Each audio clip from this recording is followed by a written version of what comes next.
It was Easter morning, April of 1842. Across the rural South, church bells tolled in the distance, their hollow chimes cutting through the stillness of dawn. Families dressed in their best linen and cotton made their way to wooden chapels, clutching Bibles, preparing for a day of hymns, sermons, and spring feasts.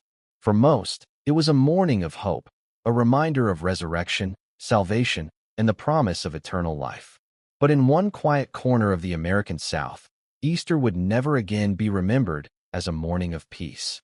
Because when the first rays of sunlight broke across the horizon, they illuminated not hymns, not prayers, but carnage.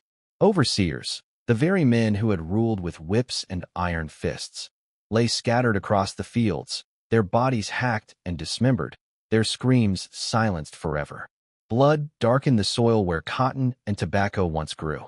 The empire of order and control that planters believed unshakable had, in a single night, been ripped apart by those who had long toiled under its weight. This was not an isolated killing. It was not a crime of passion. It was something far more terrifying for the white South, a coordinated rebellion, an uprising, a message carved into flesh and written across the fields with blood. The enslaved, men and women who had been denied their humanity, stripped of family, beaten into obedience, had risen. They had chosen this day, the holiest of days, to announce their defiance, to remind their oppressors that no system, however brutal, is beyond breaking. Easter morning would never again be just a Sunday of hymns. For those who witnessed the rebellion of 1842, it became a Sunday of blood. To understand the weight of this event, you have to place yourself in that moment. Imagine being a planter waking to silence, expecting to hear the familiar sounds of labor, hooves pulling plows, the crack of overseers' whips, but instead greeted by stillness too heavy to ignore. Then, one by one, the bodies are discovered, mutilated, dismembered, left not hidden in shame, but displayed as if to say this is justice, this is revenge. For the enslaved rebels, the act was not random. It was symbolic. Overseers were not just men, they were the embodiment of the system itself. Killing them was not only a rebellion against their immediate masters, but a rebellion against the very institution of slavery. And dismembering them, that was more than brutality. That was message and metaphor. A system that had torn families apart, that had mutilated lives, was now torn apart itself. The rebellion that unfolded in 1842 remains one of the most shocking, most brutal, and yet most silent stories in the long history of slavery in America. Unlike Nat Turner's insurrection of 1831, which became infamous in newspapers and sermons, or Denmark Vesey's foiled conspiracy in 1822, the uprising of Easter morning has been buried in partial records, oral accounts, and fragments of memory. It was too dark, too terrifying, and too damning to the mythology of the peaceful plantation. This story is not one of easy heroes and villains. It's not a tale where morality is neatly packaged. Instead, it's a story dripping with contradiction. Faith turned to fire, hope entangled with horror, freedom bought in blood. Because for the enslaved men and women who rose on Easter, the act of rebellion was not about cruelty for its own sake. It was about release. It was the only language left to them in a world where every other voice was silenced. Violence was their answer to violence. And yet, for those on the receiving end, the planters, the overseers, the families of the dead, the uprising was seen as nothing short of savagery, a nightmare that confirmed their greatest fears, that the enslaved were not passive, that submission was an illusion, and that at any moment the order of slavery could collapse into chaos. And this is where the story becomes more than history, because it forces us to confront questions that remain deeply unsettling even today. What drives human beings, stripped of all rights, to risk everything in the most extreme form of resistance? At what point does rebellion become inevitable, even if it means unleashing unimaginable violence? And perhaps most haunting of all, is violence born of desperation an act of justice, or just another cycle of horror? In this video, we will peel back the layers of the 1842 rebellion. We will walk through the fields of bondage, glimpse the daily brutality that laid the foundation for resistance, and step into the shadows where whispers of freedom grew into plots of blood. We will trace the spark, the night of fire, and the dawn that left entire plantations in shock. We will also follow the crushing aftermath, the swift retaliation, the executions, and the legacy of fear that spread across the South like a plague. But first, let us pause in this moment, the stillness of Easter morning. Imagine the first plantation wife stepping outside her home, expecting to hear the voice of her overseer shouting commands to the field hands, and instead, finding him sprawled in the dirt, throat cut, body hacked, limbs scattered. Imagine the terror of planters rushing to church only to find the pews whispering with rumors. The slaves have risen. This is where our story begins. Not with hope, not with hymns, but with blood in the fields. If Easter morning of 1842 erupted in violence, it was because decades of silent suffering had made it inevitable. To understand why enslaved men and women risked everything to rise in rebellion, we must first step back into the fields, into the cabins, into the very world of chains that defined plantation life in the 1840s. Imagine waking up before the sun, not to an alarm clock, but to the sharp crack of a whip. The overseer, usually armed with a rifle or a club, barked orders before dawn, dragging men, women, and even children into the fields. The workday stretched 14, sometimes 16 hours, from the first gray hint of light until the stars returned. Cotton, sugarcane, tobacco, whatever the crop, it was labor designed to break the body and crush the spirit.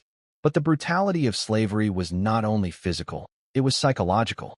Every aspect of an enslaved person's existence was controlled. When to wake, when to sleep, when to eat, when to breed. Families were ripped apart at the auction block, children sold like livestock, wives separated from husbands. A mother's scream as her son was taken echoed just as deeply as the lash of a whip across her back. For the enslaved, there was no protection under law. They were considered property, not people. A master could beat a man until his skin split open, could starve him, could kill him, and face no punishment. Overseers, often poor whites employed to manage the fields, carried out these cruelties with sadistic pride. They were the enforcers of order, the ones who turned suffering into routine. And if the master demanded discipline, it was the overseer's hand that delivered the lash. This is what makes the Easter Rebellion so symbolic. Those very overseers who delighted in enforcing punishment, in treating human beings as expendable tools, became the chosen targets of vengeance. Their dismemberment was not random savagery. It was the mirror image of the mutilations they themselves inflicted. Still, the fields were not only places of pain. Within the darkness, enslaved people carved out fragile spaces of resistance and humanity. In whispered songs sung under the stars, they encoded messages of hope and defiance. What sounded to the overseer like a hymn of obedience was often a coded map for escape, or a prayer that doubled as a battle cry. In hidden gatherings, away from prying eyes, they built communities. They remembered ancestral traditions, preserved stories, and created new forms of culture that kept their spirits alive. The slave cabin, though small, though suffocating, could become a place of laughter, storytelling, even quiet joy, small rebellions against the system that sought to crush them. Religion itself became a battlefield of meaning. Masters and overseers pushed a distorted Christianity, one that preached obedience, servitude, and silence. From plantation pulpits, enslaved congregations were told to submit, to bear their chains as if it were God's will. But in the secrecy of their own worship, enslaved preachers and laymen reinterpreted Scripture. They found hope in the Exodus story, in Moses defying Pharaoh, in Christ promising deliverance to the oppressed. Every Easter, every sermon about resurrection, was a reminder that death was not the end, and that liberation could come, even if it had to be carved from the hands of the oppressor. The daily brutality reached beyond the lash. Overseers often employed psychological torture to enforce control. They manipulated enslaved men and women into spying on one another, using betrayal as a weapon. They deliberately sowed division, pitting field hands against house slaves, young against old, men against women. Punishments were sometimes public, designed to terrorize not just the individual, but the entire community. One man whipped bloody before the eyes of 100 others was a lesson. Resist, and this will be your fate. Yet, despite all of this, rebellion simmered. You could not erase resentment. Every strike of the whip, every child torn from a mother's arms, every sermon twisting the Bible into a tool of oppression. These were sparks. And though the sparks often smoldered unseen, on rare occasions, they ignited into fire. The year 1842 was one of those moments. To grasp the scale of risk, we need to remember what rebellion meant. For an enslaved person, plotting insurrection was a death sentence. If discovered, they could expect mutilation, burning, hanging, or worse. Rebellion was not taken lightly. It was not spontaneous rage, but a desperate calculation. And in the context of Easter, the symbolism deepened. For whites, Easter was the ultimate reassurance of God's order. For the enslaved, it was a promise that death could not contain them, that resurrection was possible. On the very morning when planters believed the system was safest, when overseers, dressed in their Sunday best, might let their guard down, resistance came crashing through. But why overseers specifically? Why were they the first and most brutally targeted? Because overseers were the daily face of cruelty. Masters might sit in their plantation houses, far removed from the lash, but it was the overseers who carried out the orders. They were the ones who cursed, who beat, who raped, who worked human beings until their bodies gave out. They were the symbols of the whip itself. In a world where enslaved people had no power, striking down overseers was both vengeance and strategy. By removing them, the chain of command snapped. It was the first blow against the structure of slavery itself. And so, as the rebellion of 1842 unfolded, it was overseers who fell first and fell hardest. But let us not forget, the world of chains did not vanish when one rebellion erupted. Most enslaved men and women had to endure, day after day, year after year, without any chance to fight back. For every rebellion, there were countless more stories of quiet suffering. Mothers singing lullabies to children who would be sold away, men carrying scars from lashes that never healed, families praying for freedom they might never see. This is the world that birthed the Easter Rebellion. It was a world designed to suffocate, but which could never fully kill the desire for freedom. And that desire, repressed and punished, eventually demanded release. In the next section, we'll step into the shadows where that release began to take shape, where whispers in the night grew into plans, and where dreams of freedom transformed into visions of fire and blood. Rebellions never begin with fire. They begin with whispers. In the fields of 1842, whispers were dangerous currency. A wrong word spoken to the wrong ear could mean the gallows. Yet, despite the risk, the enslaved found ways to pass messages. Beneath the noise of overseers barking orders, beneath the hum of insects in the fields, and beneath the hymns sung in the chapel, whispers carried a secret, plans of blood. By day, enslaved men and women bowed their heads, moved their hands across the soil, and answered yes, sir, to overseers.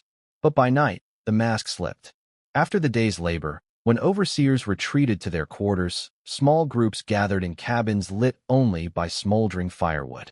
Words were exchanged in hushed tones, coded so that even if overheard, they could be dismissed as harmless talk. Sometimes the code was in the form of song.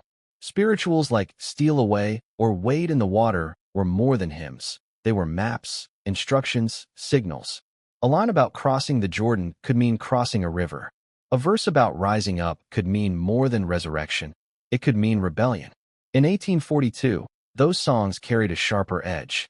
Behind the words of worship, there were hidden questions. What if we struck back? What if we chose a day when they least expected it? What if we ended their power in one single blow? Easter was not chosen by chance. It was deliberate, symbolic, and strategic. For whites, Easter was a day of complacency. Overseers might drink more, relax more, lower their guard in the spirit of celebration. For the enslaved, it carried a different resonance. Easter was the story of resurrection, of chains broken, of death itself being defeated. To strike on Easter was to invert the very meaning of the day. The enslaved would rise, and their oppressors would fall. But how do you plan rebellion under constant watch? The answer was secrecy, patience, and trust. Plans moved slowly, like water seeping underground. One field hand whispered to another. One cabin confided in the next. Trusted messengers, men and women with reputations for courage, carried signals across plantations. The network grew, invisible to the overseers who believed they had stamped out every spark of defiance. And yet, danger was everywhere. A single informant could unravel everything. Enslavers often used fear and promises of leniency to recruit spies among the enslaved. Betrayal was always a risk. To speak of rebellion was to place your life in another's hands. That's why secrecy was sacred. Meetings were held late at night, deep in the woods, where cicadas drowned out voices and shadows offered cover. There, beneath the canopy of trees, men and women swore to each other that silence would hold, and that vengeance was coming. Who were these rebels? History rarely gives us their names. The records we have are written by white planters, fearful newspapers, or court documents that treated the enslaved as property rather than people. But if we look closer, we can piece together their possible identities. The blacksmith, for example, was often central to rebellion. His forge was more than a place for tools. It was a secret armory. A sharpened hoe, a reforged scythe, a blade hidden in plain sight among farm equipment. Field hands were the natural soldiers, young men hardened by endless labor, their bodies strong, their resentment deep. Women, too, were key, passing messages, hiding weapons, preparing food for secret gatherings. Even children sometimes played roles, slipping unnoticed between cabins with a single whispered word. Each carried their own reasons for rising. Some had lost children to the auction block. Some bore scars that never healed. Some had watched friends whipped to death in the fields. Their motives were not abstract. They were written in blood and grief on their very bodies. The rebellion's timing was as much practical as symbolic. Easter meant large gatherings at church, overseers distracted, planters perhaps drunk or absent. The night before Easter, when most were preparing for worship, enslaved rebels prepared for war. Imagine the tension in those hours. A group huddled in a cabin, passing around a crude blade, each hand touching it, swearing to strike when the signal came. Outside, the air heavy with spring, cicadas buzzing, the sky dark but alive with stars. Every sound could be betrayal, the crunch of leaves, the bark of a dog, the distant call of an overseer. Fear was thick, but so was determination. Religion tied everything together. Masters used the Bible as a chain, quoting verses about obedience and servitude. But the enslaved read differently. To them, Exodus was not just a story, it was prophecy. Let my people go was more than scripture, it was command. Easter was more than resurrection, it was uprising. And so, as Easter morning approached, the enslaved prayed, not for patience, not for obedience, but for courage. In the hushed language of worship, they disguised their battle hymns. What looked like submission was preparation. What sounded like prayer was war planning. The final spark? Historians cannot pinpoint the exact word or moment, but uprisings often begin when patience ends. Perhaps it was a whipping too brutal to endure. Perhaps it was a child sold away in the days before Easter. Perhaps it was nothing more than the unbearable weight of another holiday spent in chains. Whatever the trigger, the decision crystallized. Easter morning would be the day. Weapons were prepared. Axes, hoes, and scythes. Tools of labor turned into tools of war. Knives sharpened in secret. Even stones could become weapons in desperate hands. The plan was brutal, simple, and effective. Strike the overseers first, before they could raise alarm, before they could arm themselves. Kill them swiftly and without mercy. Once the enforcers were gone, the system would be paralyzed. Masters could not work fields alone. Without overseers, the chain of command shattered. And from there, the rebellion could spread. Field to field, plantation to plantation, until the South itself trembled. And so the whispers of freedom grew louder. The enslaved knew the risk. They knew many would die. They knew retaliation would be merciless. But they also knew that the alternative, endless chains, endless whips, endless silence, was worse. Better to die striking a blow than to live forever as property. By the eve of Easter, the plan was set. Cabins that night buzzed with unspoken tension. Mothers kissed their children tighter, unsure if they would see another dawn. Fathers sharpened blades by firelight. Young men lay awake, hearts pounding, rehearsing in their minds the moment of first strike. And above it all, the church bells stood ready to toll. But for once, their sound would not mark the resurrection of Christ. They would mark the resurrection of something far more dangerous, defiance. When Easter dawned, the fields would not welcome peace. They would welcome blood. It began in silence. The night before Easter, 1842, the cabins of the enslaved looked no different than any other. Overseers, satisfied after a day's work, retreated to their quarters. Some drank heavily in preparation for Sunday festivities. Others sharpened their knives for the feast that would come after church. For them, Easter promised food, laughter, and perhaps an afternoon nap after service. They had no idea they were walking into their final night. As darkness fell, the rebels moved. Slowly at first, cautiously, each step calculated. In the cabins, whispers turned into action. Crude weapons, hoes, scythes, axes, were gathered and hidden beneath cloth sacks or slipped beneath coats. Knives were tucked into waistbands. Even heavy stones, chosen for their weight, were held in fists ready to strike. The air was thick with tension. Mothers hushed their children to keep them from crying out. Fathers gave final instructions, their voices trembling but steady. A young man, barely 20, clenched his scythe so tightly his knuckles whitened. A woman kissed her baby one last time, handing the child to an elder, unsure if she would return. In the stillness, only the sound of crickets betrayed the hour. Then, a signal, perhaps a knock at the door, perhaps a single whistle in the night. Accounts are fragmentary, but all agree. The strike began swiftly, with no hesitation. The first overseer never saw it coming. In his bed, perhaps still half drunk, he woke to shadows moving across his floor. Before he could shout, the blade came down. Once, twice, again, until his body lay motionless. But death was not enough. The rebels hacked, dismembering, severing limbs, spilling blood across the floorboards. To the enslaved, this was not cruelty without purpose. This was justice made visible, a reversal of years of torment. Every lash of the whip he had delivered was now returned tenfold. The second overseer met his fate in the fields. Lured by noise, he stumbled into the night, musket in hand. But numbers overwhelmed him. Blows rained down from every side, iron tools crushing bone, knives cutting through flesh. He screamed, a sound that carried across the plantation, but it was cut short. His body, too, was torn apart, left in pieces for others to find. And then the rebellion spread like wildfire. Cabins emptied as more rebels joined. Overseers were dragged from their quarters, beaten, butchered. Fires were set, sending sparks into the night sky.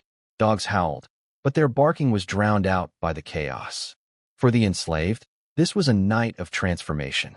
The same tools that had once bound them to labor now became instruments of liberation. Each swing of an axe was both an act of vengeance and an act of reclamation. For once, they were not powerless. For once, the overseer's shout carried no weight. Imagine the terror in the plantation house as white families woke to the sound of chaos. Church clothes laid out for the morning service were forgotten as panic spread. Some planters fled into the woods, others armed themselves and locked their doors.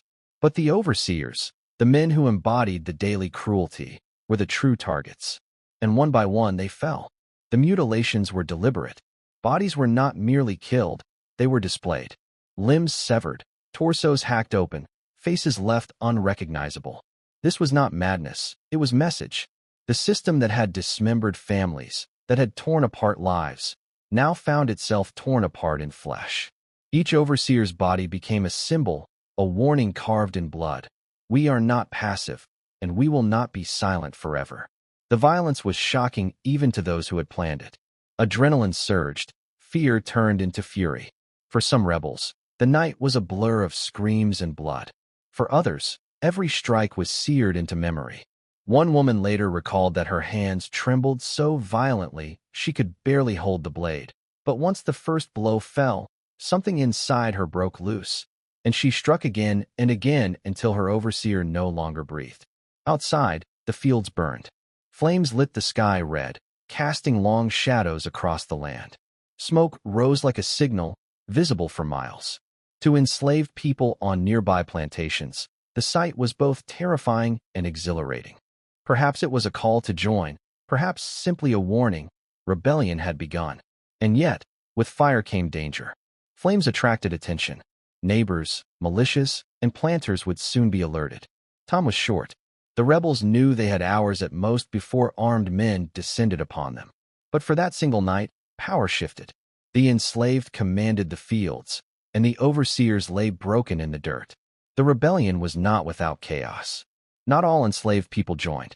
Some stayed in their cabins, clutching children, paralyzed by fear of the consequences. Others fled into the woods, uncertain of what side to choose.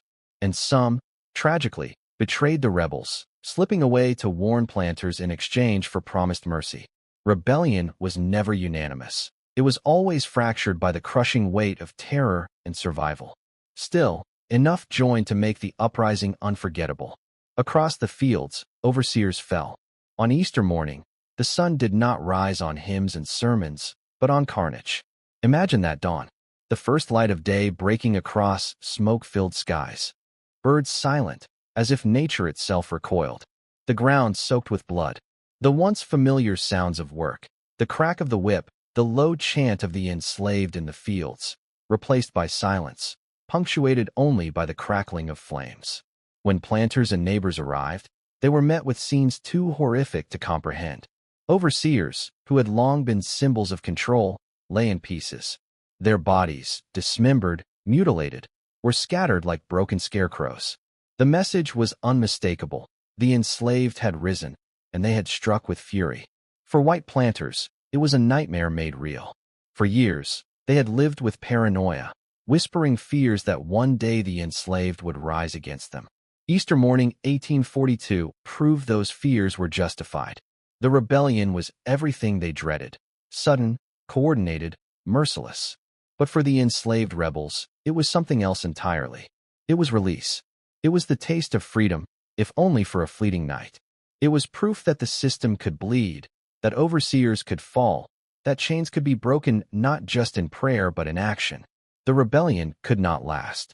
Even in those first hours, the rebels must have known retaliation was coming. Armed men would gather, militias would march, dogs would track them.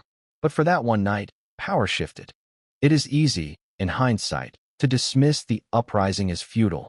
The enslaved stood little chance against the overwhelming might of the South. Yet to focus only on the outcome is to miss the meaning. The Easter Rebellion was not about survival. It was about dignity. It was about sending a message that would echo long after the flames died out. We were never silent. We never accepted these chains without resistance. By the end of that bloody Easter morning, the rebellion's fate was sealed. But its impact, its shock, its terror, its symbolism, would ripple far beyond those burning fields. The overseers were gone. The system they represented was shaken. And though vengeance would come swiftly, for one night in 1842, the enslaved claimed their resurrection. Not in song, not in prayer, but in blood. Dawn rose on Easter morning, 1842, not with hymns, but with horror. By the time the sun revealed the fields, the rebellion had already painted its story in blood. Overseers lay butchered, cabins smoldered, and silence hung heavy over the land. For a brief moment, the enslaved had claimed their freedom with fire and steel. But rebellions, no matter how fierce, were always met with retaliation. And in the American South, retaliation was not only swift, it was merciless. News traveled quickly. Smoke from burning cabins rose like a beacon. White families who had escaped fled to neighboring plantations, their faces pale with terror, their voices trembling with tales of mutilation. Church services were interrupted as planters and parishioners were told the unthinkable: the slaves have risen. Panic swept the countryside. Fear became rage. Militias were called up, armed men summoned from neighboring counties. Horses thundered down dirt roads. Muskets were loaded, blades sharpened, and dogs trained for blood hunting were unleashed. The South had always lived in dread of rebellion. That dread now exploded into vengeance. The manhunt began almost immediately. Rebels who lingered in the fields were cut down on sight. Others fled into the swamps and forests, seeking cover in thick brush and shadowed wetlands. But dogs tracked them relentlessly, their barks echoing through the woods, growing louder until the rebels were cornered. Those captured alive faced no trial worthy of the name. Some were shot where they stood. Others were dragged back in chains to face justice in the public square. The executions were designed not just to punish, but to terrorize. Gallows were erected, bodies strung up before crowds of whites and trembling enslaved spectators. Rebels were hanged slowly, some left dangling for hours as a warning. Others faced the fire. Burnings were not uncommon, bodies tied to stakes, flames licking their flesh as screams filled the air. The smell of smoke and charred skin carried for miles. Still others were mutilated as overseers had been, decapitated, dismembered. Except this time, the cruelty was not rebellion but revenge. Heads were placed on spikes at crossroads, limbs displayed as grim trophies. The message was clear: this is the price of defiance. But it was not only those who rose in rebellion who paid. Retribution in the South was collective. Entire communities were punished. Any enslaved person, even suspected of knowledge, was dragged before makeshift tribunals. Silence was treated as guilt, nervous glances as confession.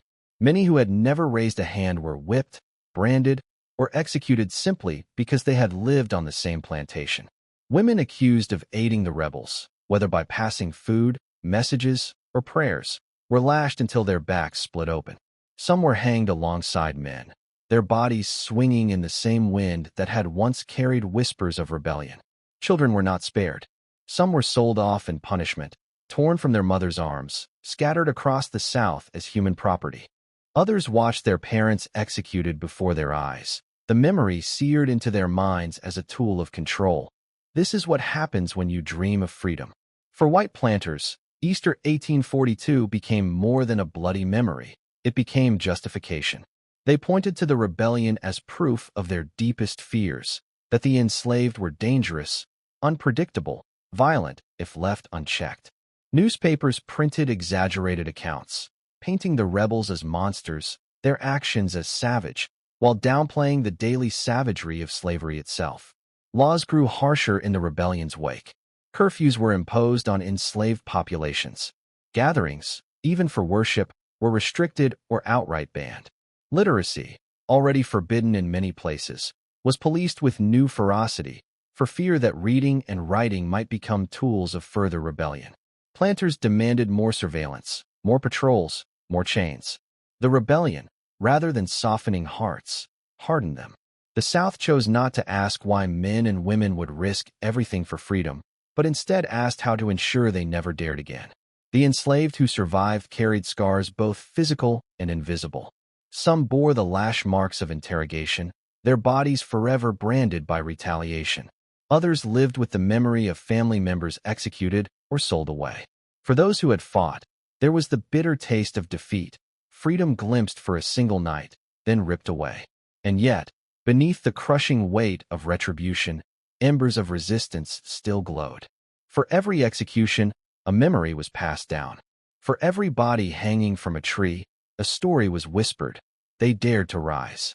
Among the enslaved, tales of the Easter Rebellion spread quietly, carried in oral traditions, disguised in song and story.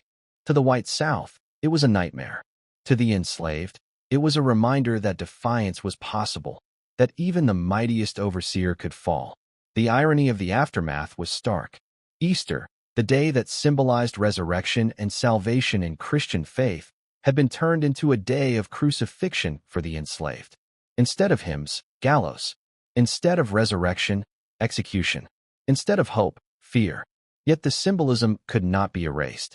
For those who remembered, the rebellion of 1842 became a dark kind of gospel.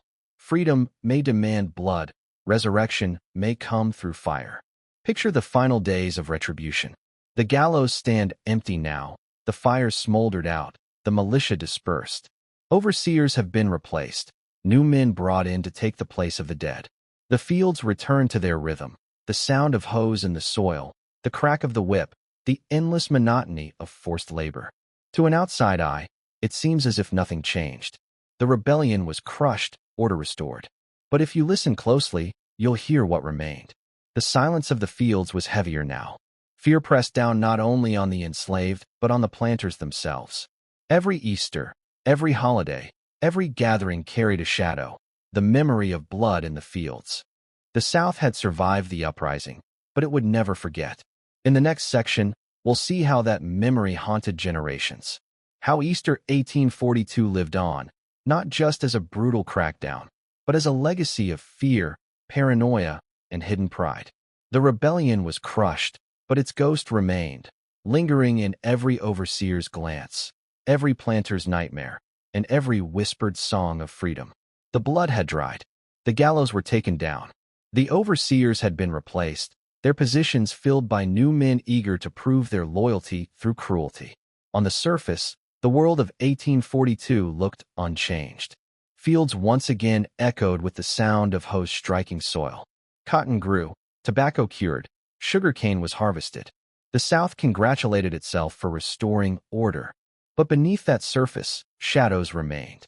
The rebellion was crushed, but it was not forgotten. For white planters, the memory of Easter 1842 became a ghost that haunted every sunrise. They had always feared rebellion. Since the very beginnings of slavery in the Americas, the threat of uprisings loomed over every plantation. Haiti's revolution in the 1790s still chilled their blood, proof that an enslaved people could rise, fight, and win. Nat Turner's rebellion in 1831 had left dozens of whites dead and planted paranoia across Virginia. Denmark Vesey's alleged conspiracy in Charleston in 1822 had shown that insurrection could be organized in secret, even if it never reached execution. But Easter 1842 was something different. Its brutality, its mutilations, its timing on a holy day, all of it struck deeper than fear of violence alone. It suggested that the enslaved were not only willing to fight back, but capable of striking with symbolic precision. Easter was supposed to represent renewal. Instead, it became a reminder of vengeance. In the months and years that followed, planters reshaped their world around that fear. Patrols multiplied. Night riders on horseback scoured the roads, looking for signs of secret meetings. Enslaved people caught traveling without a pass after dark were whipped or jailed, sometimes worse. New laws restricted gatherings. Even religious services among the enslaved became suspect. Planters feared that every prayer meeting might conceal the seeds of another rebellion.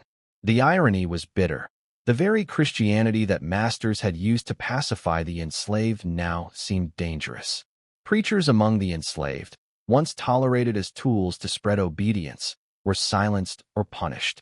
The Exodus story, Moses demanding Pharaoh let his people go, was too subversive. Easter hymns, too dangerous. Fear infected even the private lives of planters. Some refused to sleep without loaded pistols by their beds. Others built fortified shutters, installed extra locks, and trained their children to recognize the bark of dogs as warning. Neighbors wrote letters to one another, voicing their anxiety. What if the slaves rise again? What if the next rebellion is larger? What if Easter brings not salvation, but fire? For the enslaved, the legacy was more complex. On one hand, the rebellion had brought devastation. Families torn apart, survivors scarred by lashes or haunted by the sight of loved ones executed. The collective punishment was brutal, designed to crush hope. Many must have felt that resistance had only brought deeper suffering. And yet, the story endured. Whispered from cabin to cabin, from mother to child, the tale of Easter 1842 lived on. To whites, the rebels were butchers. To the enslaved, they were martyrs, men and women who had dared to do the unthinkable, strike back. In secret songs, their memory was preserved. Not always explicitly, too dangerous for direct praise, but encoded in verses about freedom, in lines about the Jordan River, in dreams of resurrection. When the elders spoke of those who rose, the young listened with wide eyes. Fear mingled with pride.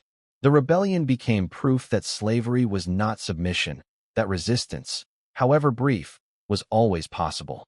Psychologically, the rebellion left its mark on both sides of the color line. For whites, it deepened the paranoia that defined the antebellum South. Every shadow looked like a threat. Every whisper sounded like conspiracy. It made them double down on cruelty, believing that harsher chains would prevent another uprising. For the enslaved, it planted a seed of determination. If overseers could be killed, if plantations could burn, then the system was not invincible. The cost was high, the price was blood, but the example stood. It can be done. In this way, Easter 1842 foreshadowed the larger conflicts to come. 2 decades later, when the Civil War erupted, thousands of enslaved people fled to Union lines, picked up rifles, and fought against the Confederacy. Some historians argue that those acts of courage, that willingness to fight, had roots in earlier uprisings like the Easter Rebellion. The lesson of 1842 was clear: freedom would not be given, it had to be seized. But perhaps the most haunting legacy is how the rebellion was remembered, or rather, how it was buried. Southern newspapers of the time described it in lurid terms, painting the rebels as savages, their violence proof of why slavery was necessary. But as years passed, the story faded from mainstream history. Planters did not want to remember a day when their control cracked. Later generations preferred to tell stories of the happy slave, the myth of loyal servitude, rather than acknowledge moments when the enslaved fought back. And so the rebellion of Easter 1842 slipped into the shadows of history, half erased, half suppressed. Only fragments remained, in court documents, in hushed oral traditions, in the uneasy silence of archives. Yet the shadows have a way of lingering. For every overseer who rode into the fields with a whip in hand after 1842, there was always a whisper behind him. Remember Easter. Remember the morning when overseers fell. The legacy of 1842, then, was not victory. The rebellion was crushed, its leaders executed, its participants punished. But its legacy was endurance, fear for the masters, memory for the enslaved. It lived on as a scar in Southern consciousness and as a spark in the hearts of those who still dreamed of freedom. And every Easter morning, as bells rang across the South, some must have remembered, not just Christ's resurrection, but another rising, one written not in scripture, but in blood. In the final section, we'll close with reflection. What Easter 1842 means today, what it forces us to confront about violence, justice, and memory. Because history does not rest in the past, it lingers, demanding that we face its shadows. Easter is supposed to be a day of resurrection, a day of light breaking the darkness, a day when death is conquered by life. But in 1842, Easter bore witness to something darker. That morning, resurrection did not come in hymns or prayers. It came in steel and fire. It came in the desperate cries of men and women who had endured years of bondage, who finally chose to rise, not into heaven, but into rebellion. They struck down overseers, dismantled the machinery of control, and for a fleeting moment, they tasted what freedom might look like. It was violent, it was bloody, and it was short-lived.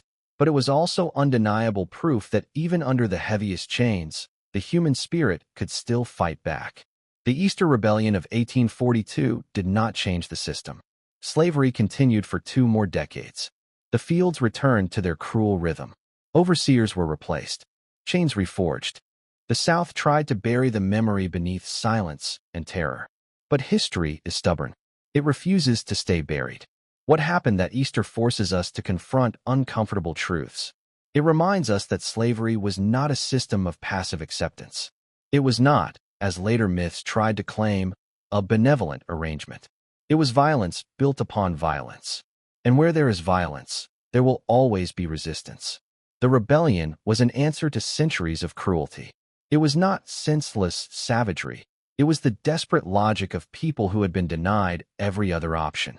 When families are torn apart, when bodies are whipped raw, when voices are silenced, resistance finds expression in the only language left, blood. But here is the paradox. The same rebellion that gave enslaved people a moment of agency also unleashed a wave of suffering. The retaliation was merciless. Innocent lives were taken alongside the guilty. Families were shattered, survivors branded or sold away. The rebellion did not bring freedom, it brought fire, then chains. And yet, if you listen closely, you can still hear what it meant. For the enslaved, Easter 1842 was a story to be whispered, a dangerous memory to be preserved in fragments. For planters, it was a nightmare that reinforced their paranoia. For us today, it stands as a reminder that history is not neat or easy. It is raw, complex, and deeply human. So what do we do with this story now? We sit with it. We let it unsettle us. We recognize that freedom in history has often come through violence, that justice is rarely clean, that desperation can transform ordinary men and women into rebels willing to risk everything. We also acknowledge the silence, the way this rebellion, unlike Nat Turner's or Denmark Vesey's, slipped into the shadows of history. Forgotten not because it lacked significance, but because it was too uncomfortable, too damning to the myth of the peaceful South. By telling it, by remembering it, we break that silence. Perhaps the most haunting image of Easter 1842 is not the dismembered overseers or the gallows that followed. Perhaps it is the morning itself, the contrast between two visions of resurrection. In the churches, white planters sang of salvation. In the fields, enslaved rebels carved their own resurrection into the soil with blades and blood. One celebrated eternal life. The other demanded earthly freedom. Both were acts of faith. Both were declarations of belief. One in God's promise, the other in the desperate hope that bondage could be broken. When we remember Easter 1842, we are forced to hold both visions together. The light and the shadow, the hymn and the scream, the cross and the blade. History does not give us the comfort of simple morality. It gives us contradiction.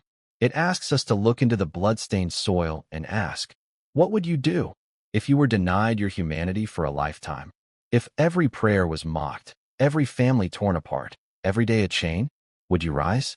And if you did, what would resurrection look like to you? Today, the fields where the rebellion took place are quiet. The soil is just soil. Crops grow, winds blow, and the past seems far away. But memory clings. If you walk those fields on an Easter morning, maybe, just maybe, you might feel it. The silence that is too heavy, the shadow that lingers, the ghost of hymns mixed with the echo of screams. Because Easter morning 1842 was not just a story of rebellion. It was a story of humanity, a story of people who chose, for one brief and bloody dawn, to rise. And history will not let us forget.